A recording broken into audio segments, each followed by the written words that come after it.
अस्सलाम वालेकुम जनाब। इलेक्शन के दिन करीब आ गए हैं। हर बंदा अभी भी तजस्सुस में है यार वोट किसको दिया जाए। अगर मुझसे पूछे ना तो मैं यही कहूँगा कि वोट अपने ज़मीर का दो, लेकिन उसके बावजूद भी लोग ज़मीर को नहीं देख रहे हैं। लोग देख रहे हैं कि यार असी पीछे ना रह जाइए, हमें कोई मसला ना बन जाए। याद रखो कि मीर जाफ़र था ना, मीर जाफ़र मीर सादक, जिनके नाम अभी ते भी जो है ना वो गद्दारों में शामिल किए जाते हैं।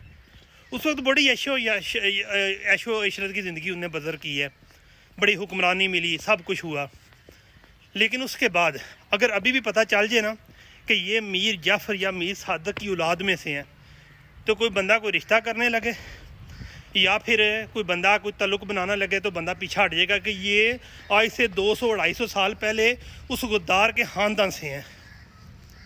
लेकिन अगर वही कोई बंदा कहे कि ये कायद-ए-आज़म की औलाद में से हैं, रिश्तेदार में से हैं, अल्लामा इकबाल की औलाद रिश्तेदार में है, या दूसरे जितने भी लीडरान थे, तो लोग बड़े फ़ख्र से जनाब, बेशक वो गरीब भी हो, उस तरफ राग़ब होंगे कि हाँ भाई, तो सलूट भी करेंगे कि हाँ भाई ये जो है ना फ़लाँ औलाद से हैं, और लोग उनके साथ अट्रैक्शन बनाएंगे।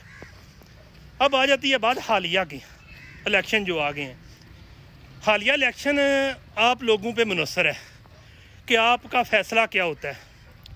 अगर आज आपने अपना दड़ा, अपना ख़ानदान, अपने ताल्लुकात देखे तो याद रखिएगा कि वक्त दूर नहीं है कि आपका नाम तो नहीं लिया जाएगा कि ना तिन्ना ते ना तेरह च, लेकिन आपको मीर जाफ़र और मीर सादक की औलाद में से कंसीडर किया जाएगा।